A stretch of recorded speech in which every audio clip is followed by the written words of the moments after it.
Tara guys, sumakay ulit tayo ng bangka dahil ako ay maninindahan pero hanggang Halang lang yung itutur ko sa inyo. So mayroong nag-comment, sabi niya taga saan daw ba ako. So ito, palabas kami ng Tibagin, Hagunoy, Bulacan at pupunta kami ng Halang. Kailangan nga daw details by details kung saan daw ba ako nakatira at kung saang lugar daw ay mga dinadaanan ko. Gusto daw nilang malaman. Diyos mio, pupuntahan niyo ba ako dito?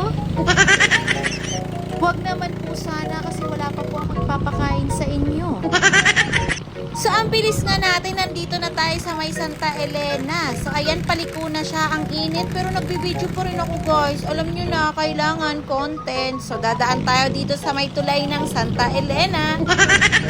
So, maiba nga naman tayo ngayon. Sa Halang naman tayo pupunta, hindi naman sa may Hangga kasi meron daw kaming dadaanan. So, ang bilis nga natin, nandito na kaagad tayo sa may Halang. O, ay, ito na nga pala yung tulay ng Halang.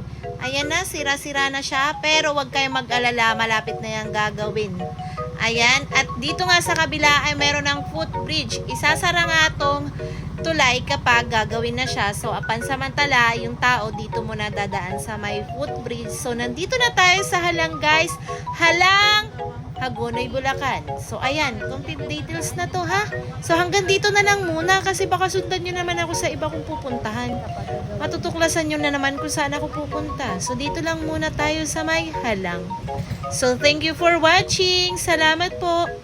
At kung hindi ka pa nga naka-follow sa akin, paki-follow naman ako para masubaybayan mo yung buhay ng may buhay. Charit. O, wag na kayo magalit ha. Details by details na to. Kung saan ako galing, kung saan ako dumaan, at kung saan ako papunta. Yun lamang po. Thank you!